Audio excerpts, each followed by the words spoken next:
Salut à vous, j'espère que vous allez bien, j'espère que vous faites très bien de votre journée.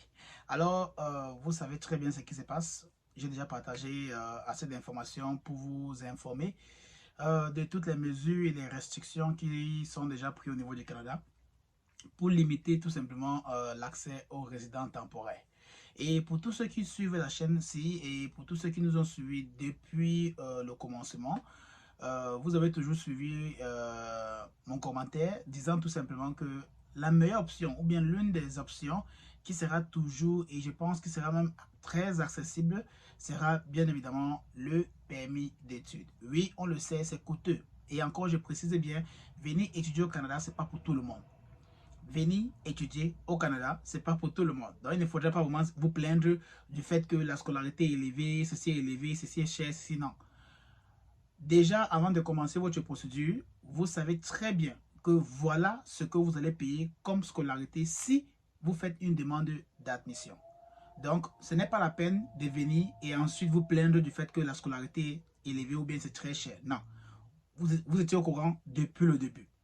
Je dis parce qu'il y a beaucoup de personnes que j'ai reçues tout simplement qui m'ont parlé du fait que, bon, les commentaires et autres, du fait que dans le Canada, la scolarité est tellement chère. Si je savais, je dis que, mais attends, si tu savais comment tu as fait pour arriver au Canada, comment tu as fait pour savoir que la scolarité, ou bien comment tu as même fait pour payer ta première année de scolarité. Donc, il y a certaines questions que parfois j'écoute. Je me pose même des questions aussi pour savoir que, mais attendez, ceux qui sont là, est-ce qu'ils connaissent l'impact de leur présence au Canada tout simplement? Donc, première des choses, ne vous lancez pas si vous n'avez pas la scolarité.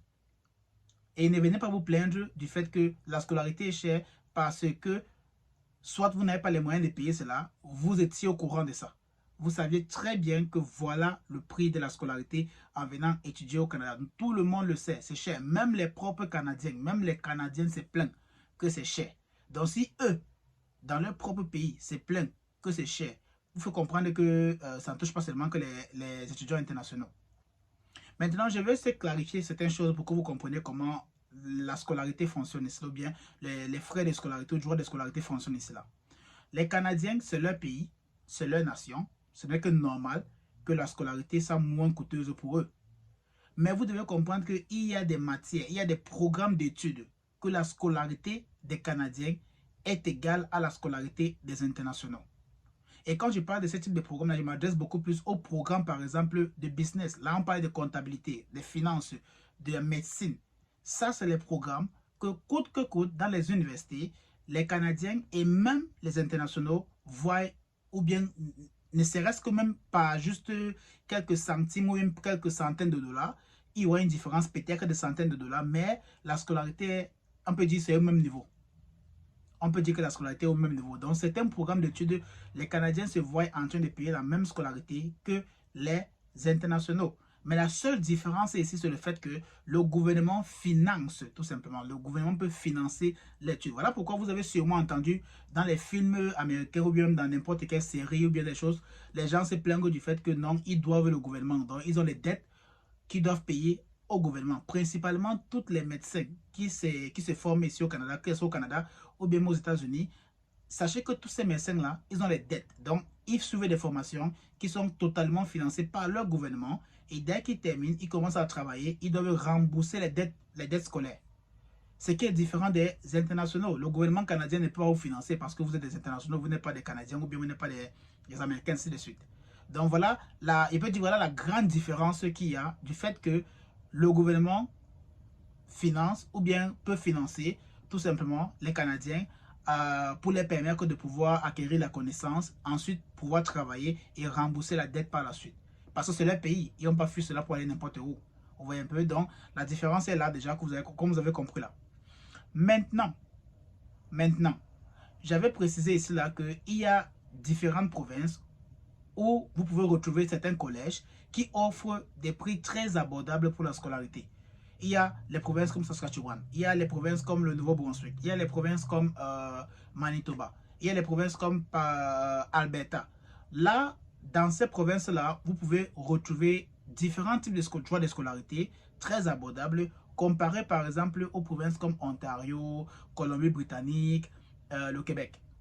Donc, si vous partez dans l'une de ces trois provinces-là, attendez-vous à payer la scolarité à un prix vraiment je dis très élevé que d'autres provinces.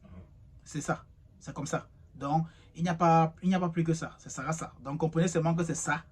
Et voilà ce que vous allez trouver. Donc, de grâce, arrêtez de vous plaindre du fait que la scolarité est très élevée. On le sait tous, nous le connaissons.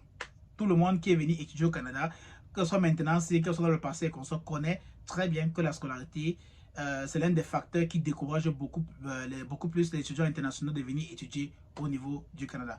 Mais dès lors que tu te lances, il faut comprendre que c'est un choix. Tu as fait le choix là de te lancer. Donc il ne faut pas venir se plaindre après que non, c'est trop cher. Non, c'est un choix que tu as fait. Et donc, pour terminer dans la vidéo aussi, je tiens aussi à préciser que pour ceux qui sont intéressés, bien évidemment, pour le programme pilote des francophones dans les communautés en situation minoritaire, sachez que c'est toujours possible pour vous de demander une admission dans les différents collèges admissibles. Dans les collèges et les universités admissibles, c'est toujours possible pour vous de faire votre demande. Parce que il y a déjà certains abonnés de la chaîne qui sont déjà au Canada et qui m'ont fait savoir que non, ils ont fait les demandes d'admission. Donc, pour certains, c'était trop tard parce qu'ils avaient fait la demande avant que le programme soit disponible. Mais pour d'autres, ils ont déjà fait les demandes sous le nouveau programme pilote. Et je vais encore reprendre ici là les avantages de ce programme pilote-là. Le premier avantage de ce programme pilote, tout simplement, ça permet à ce que après vos études, vous avez l'accès direct à la résidence permanente. Et vous aurez vraiment besoin de cela.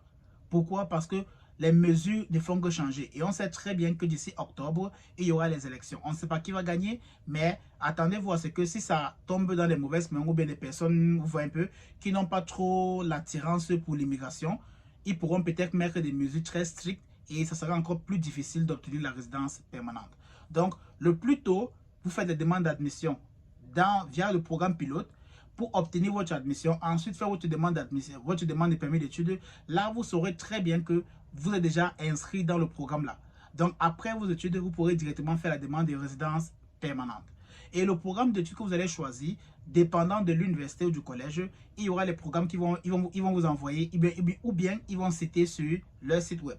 Et il y a aussi bien évidemment d'autres critères qui vont entrer en jeu. Et le troisième plus gros avantage derrière ça, c'est quoi? C'est que vous aurez l'opportunité de venir avec votre famille. Donc, ça veut dire si vous êtes marié, vous avez des enfants. Alors, en venant étudier dans ce programme pilote-là, vous pourrez faire venir votre femme et vos enfants. La seule chose que vous devez respecter, c'est simplement les finances. Assurez-vous que vous avez les finances pour soutenir toute la famille. Mais à part ça, c'est l'un des programmes actuellement les plus en demande et les plus en vue actuellement. Donc, la grande majorité des personnes qui mettent dans les commentaires ou bien qui me contactent directement via l'adresse email me parlent rien que du programme pilote. Donc, vous comprenez que c'est réellement le programme de l'heure. Et je dis encore, profitez de ça pendant qu'il est temps. Parce que si bloque même celui-là, ça va encore devenir très difficile. Vous savez qu'au Québec, actuellement, si avec les gels des programmes d'immigration qui sont au Québec, ça fait en sorte que personne n'entre plus, personne ne sort plus. Donc, prenez cette chance-ci maintenant, prenez cette opportunité-ci et commencez vos demandes d'admission sur le tout nouveau programme. Les différents collèges et universités admissibles, ils sont sur le site officiel du gouvernement du Canada. Je vais aussi mettre le lien du programme dans la description. Cliquez dessus, allez faire vos recherches et c'est que s'il y a des questions, s'il y a d'autres choses, on va se lire dans les commentaires. À bientôt, une prochaine vidéo.